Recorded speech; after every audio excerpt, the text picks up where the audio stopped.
Hey guys, this is Ashley, and I have a video I really wanted to share with you guys. If you've never seen my videos, or if you have, this is just a quick refresher. I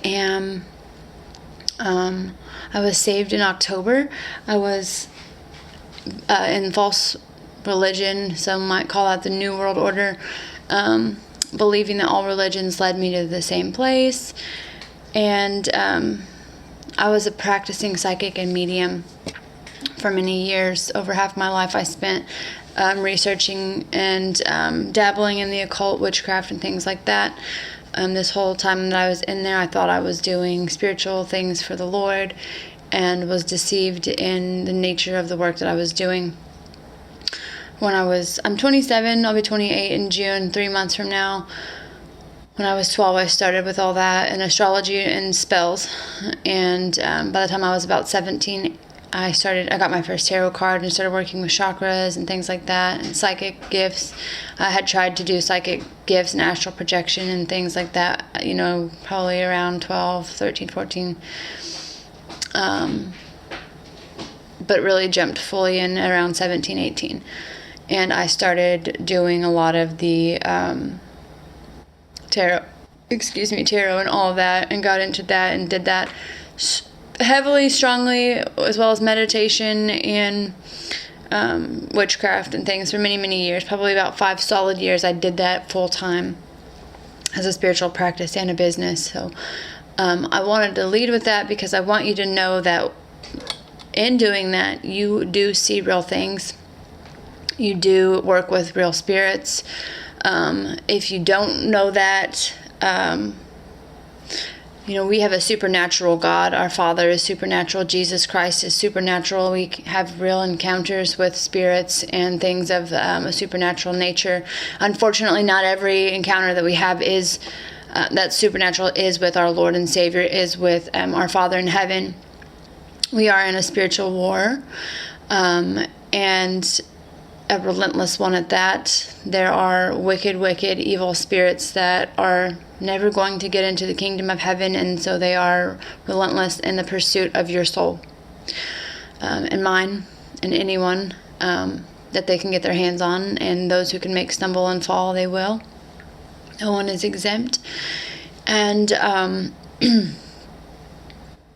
so I wanted to share just some of the things that have been revealed to me as I've been saved. I was deceived by demons that came to me disguised as false light angels. They showed me beautiful things. They looked really pretty. They looked fun. They looked really lovely. It all started when I was probably 21, and I started going outside in the garden, messing around, started sensing the presence of some things out there, what I thought was fairies. And that's where I really started messing around with, spiritual, other spirits and things like that. I experienced what felt like little tiny things like fluttering around. That light is bothering me. Fluttering around in some plants and in the garden.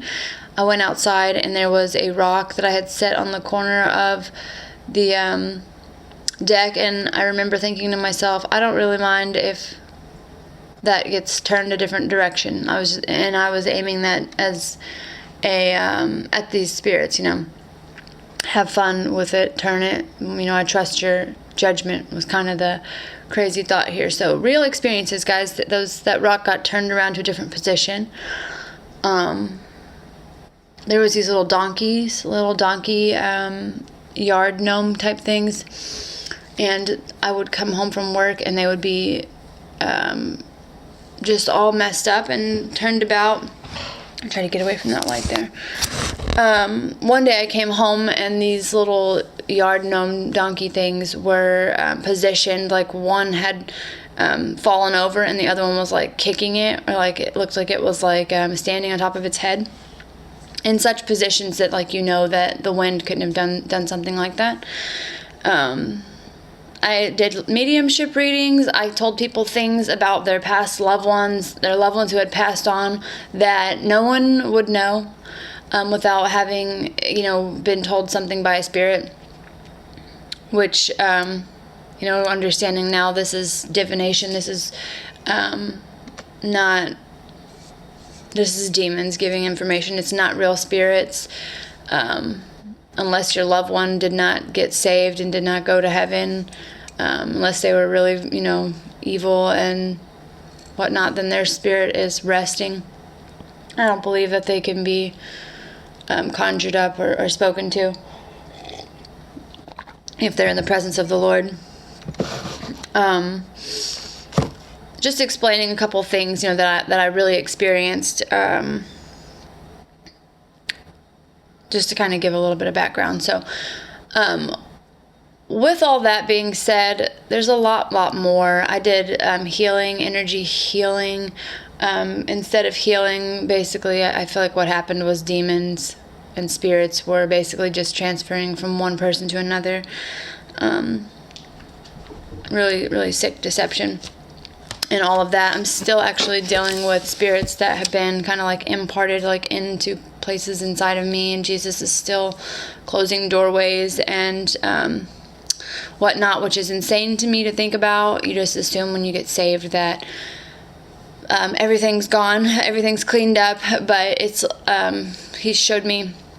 It started with sealing off certain places like the heart and the mind, protecting those places, and little by little, it's like as every day passes, these things are pushed further and further out of my spirit, and God is renewing, giving me a new spirit, new robes, new mind, new heart, as it says in, I believe, the book of Jeremiah or Isaiah, one of those, new heart, new spirit. I want to say Isaiah, I'm not sure though. So with all that being said, as this person that I was, I love nothing more than magical creatures and magical things. The more magical, the more fantastic, the better, because these spirits, I was going to share another thing too. This is where I actually opened the door to some kind of, actually this type of spirit that we're going to be talking about today. So I was out in the garden another time, and I was sitting, and I saw this shadowy figure out in the wood line. It looked like almost like a human-sized spirit. It looked like it was like a centaur or something like that. A satyr, I think, is probably more a satyr, I think I would say. I saw this thing on the wood line, and it asked me, "Can I follow you?" It looked scared and lonely, and I was like thinking, I'm, a loving person. I said, "Yes, you can follow me and Jesus," because even though I didn't really know Jesus well, I trusted him. Thank God for that. I trusted him. There was something in me that knew that Jesus was who he said he was. So, yes, you could follow me and Jesus is what I said.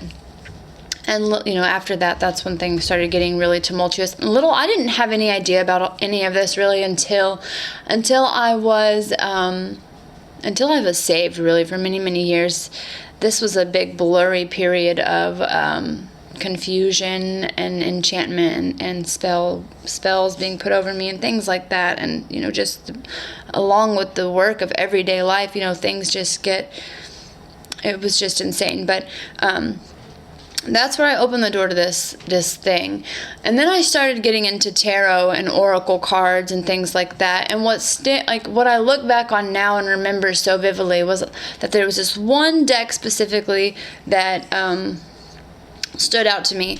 I started to do tarot readings, and when I was shuffling the cards, I saw the devil card, and it almost looked like time slowed down, and like it was like a glimmer over that card, and it scared me. I was like, I don't want to do anything, with the devil. Like, I don't want to do that, and so I got scared thinking, oh, well, tarot is evil, but, maybe oracle cards will be lighter and, not evil. And especially I looked for these angel cards. So I was like, that must be like, light. That must be God. That's what I want. I want God. And so I got these cards. They were the Archangels of Atlantis cards. And one of the cards that stood out to me and that haunts me to this day was the unicorn. It was an enchantment card, and it had a unicorn on it. It was this purple card, a unicorn, and I remember seeing this card, and it was like, looking back now, I don't remember, it didn't feel this way now, but looking back now, I remember thinking to myself, ooh, yes, that's what I want, that's what I need, enchantment. I need magic. I need life and things to come alive. That's what I need. That was the biggest mistake of my life. The only good that has come out of that is the testimony of Jesus Christ, the glorification of God, and the revelation of truth of what's truly out there, that I could help and share that with other people. I would do it again to be able to experience the salvation I experienced with my Lord, and to be able to use these experiences. But the things that I've endured since that has been, agonizing and nightmarish, honestly. But what I want to talk about is specifically the unicorn, but all magical creatures, but specifically this unicorn and what it represents and what it really is. I don't want to say represents. This is what this thing is. It disguises itself as this creature. So what I saw in the woods was I believe a satyr, a horned demon, goat demon, sexual, perverse, mocking, antichrist spirit, a lying spirit, a spirit of divination, a spirit of witchcraft, a spirit of enchantment, a mocking spirit, a spirit with no boundaries, no limitations, pure evil, pure disgusting, mockery, again, antichrist. Let me back up. Again, I was into all things magical, right? And so that meant these demons tried to convince me, this demon specifically. This demon brought in fairies, it brought in angels, it brought in spells, enchantments, divination, psychic gifts. So this was the type of being that this was. And as I've come out of this, I didn't realize this at the time because I wasn't really drawn to anything like this specifically. I didn't understand it, but as time went on, this spirit led me into its traps, into its realm, which was basically a land of enchantment, a land of fairy tales and fantasy and all things that are beautiful and that seem good and divine. And I want to share this because this is the place this is the traps that these things set for our children. Okay, this is not subtle. It's not fake. It's not harmless. This is real. If you follow this rabbit hole, if you go in here, if your children start believing like I did that these things exist and that these places are real and that they can travel to these places through their mind and in their heart and their soul and their spirit, they're going to go into the same places that I went, and the only place that will take them is straight into the pits of hell. It seems harmless, but it's not. We don't have anything magical in our house anymore. We don't watch anything that promotes magic or sorcery. Even harmless things like Disney. We have no Disney movies. Anything that promotes fantasy is evil. It is an evil distraction from what is true. If you haven't seen if you have not had your eyes open to the truth of evil, to the nature of evil, I would ask that you would ask the Lord, and I would ask the Lord that He would give you the eyes to see the truth of what's around all of us every day. Until you see that, you can't understand these things. Like, you can't understand the true nature of what this means, of what these things are, of how integrated these things are in our lives. We have just no idea. Every single one of us, this is the way the enemy works. He has just crafted anything and everything that he can. Assignments. These spirits have eternity to try to deceive and destroy us. No limits. So again, that's what this spirit brought into my life was appreciation for fantasy, just filling me with all these ideas and these spells, wrapping spells around me, binding me in lies and spells, feeding me with fantasies and things about like who I am and what's really out there, showing me, you know, that fairies are real and angels are real, and I can access all of these things. All I have to do is learn how to develop my senses.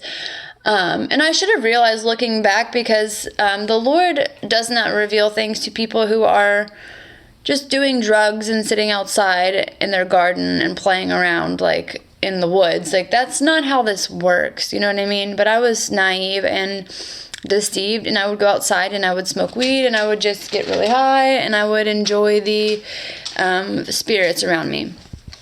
Little did I know that these spirits were demons, and they just parade around as, you know, whatever form that they can, I suppose. I'm not really sure. Or maybe this is their natural form, and they also use like these enchantments to sort of change that. So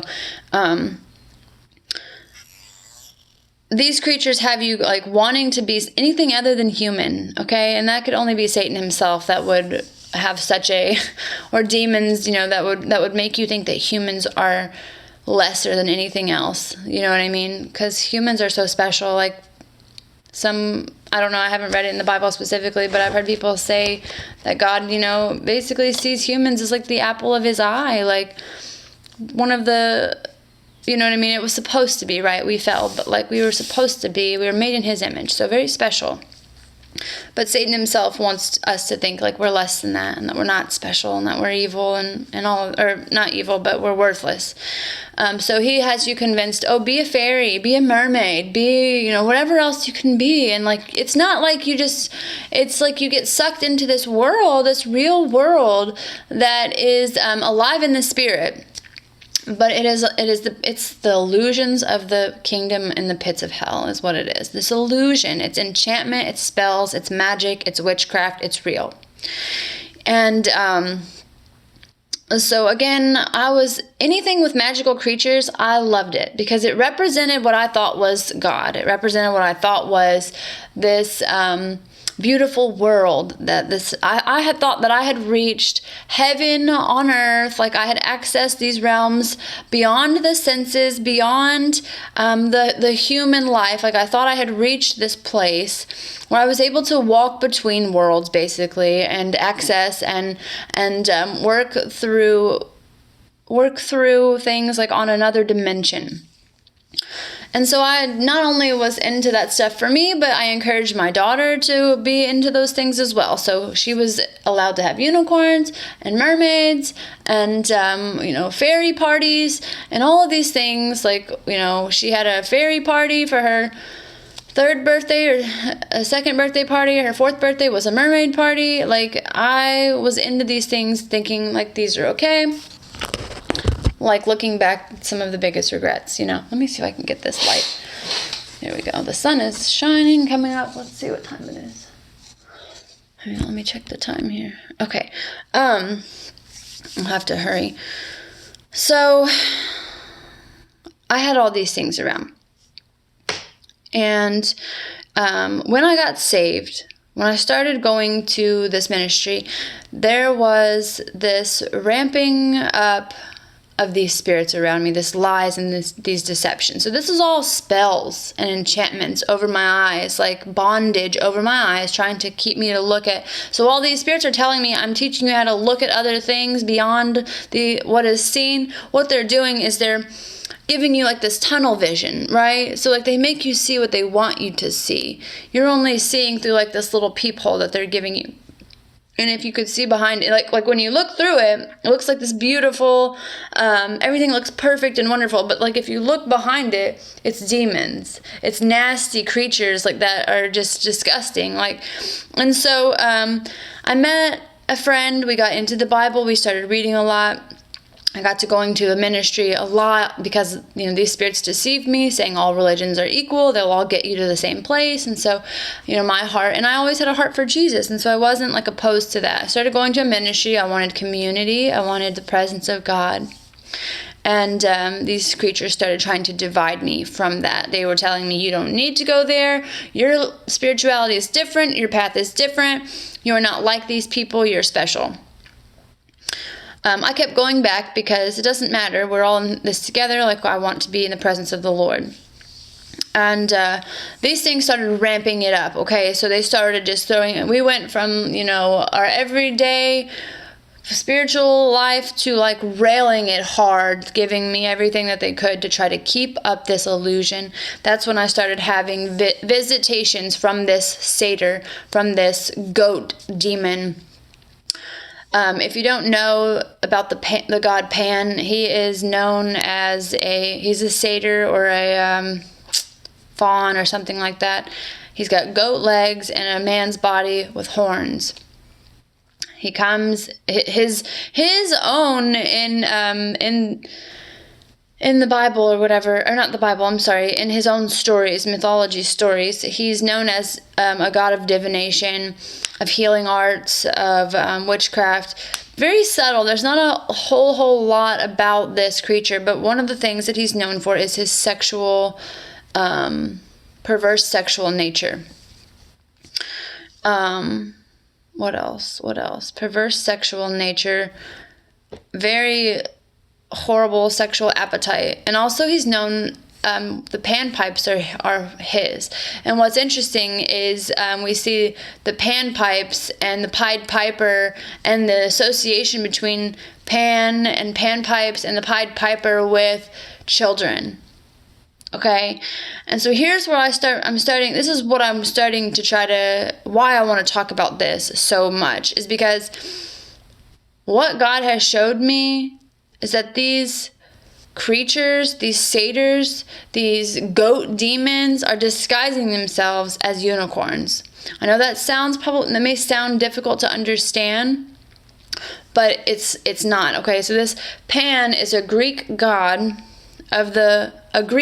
okay, connected to the cults of Dionysus, orgies, satyrs, sex, drunkenness, ravageness, mockery. I'm not making this stuff up. This goes back to the pagan worshipers themselves who have put these things into words. All you have to do is go read this stuff. You can read up on this creature and you can see all these connections. All of this stuff is plain. It's written out. It is clear as day. So, I actually had a dream. So I was having visitations from this demon, this Greek god Pan. I had bought I had made this tapestry type thing, and I hung it in my window. And within just a few days, this thing started visiting me in my dreams. So I was having dreams about this satyr, this demon. But when he was coming to me, he looked like this beautiful physique, like the Greek, it's just perfect statue of David type physique is what it always reminds me of to think about. I remember one dream specifically. I was standing here, looking out, and I had my arms out, and he was looking at me, and he was putting his hands on me. He's like, "You're so beautiful, but you would be even more beautiful if you did something," and encouraged me to change who I was to be more beautiful. And I remember thinking to myself, I had no idea, this thing was disguising itself as a twin flame, as a soulmate, saying to me, we're not together now, but when in our next lifetime, we're going to be together. And so it was trying to tell me to change myself, to be better, more beautiful, very sly, but also pretending to love me, Many dreams. I had many dreams and encounters, many visions. I was receiving many tarot readings, many videos on YouTube, watching tarot readings on there about twin flames. This was a humongous production by these demons to try to keep me, because I was slipping out. They railed it to me, gave it everything that they could. Lies upon lies upon lies. And I bought it. I ate it up, because that's what, I don't know, I just believed it. I believe this is before, Jesus had his hand on me and was trying to pull me out, and that this was their last stitched attempts. But the sexual perverse demon was having sex with me in my dreams. It was lying to me. It was deceiving me. It was pretending to be something it was not. It was filling my head with visions. It was filling me with lies. It was trying everything it could to keep me under a spell. This is the creature I let in when I started dabbling in fantasy, fairies, magic, and false spirituality that was not rooted in Jesus Christ. And then I had an experience, which I've talked about before, where I felt like I was sitting on my bed, like kind of settling in for the night right before I got saved, and I felt like I heard the voice of God or an angel or Jesus say, "Come home." It was a very soft voice, very different, not like anything that I had heard before and all that I'd heard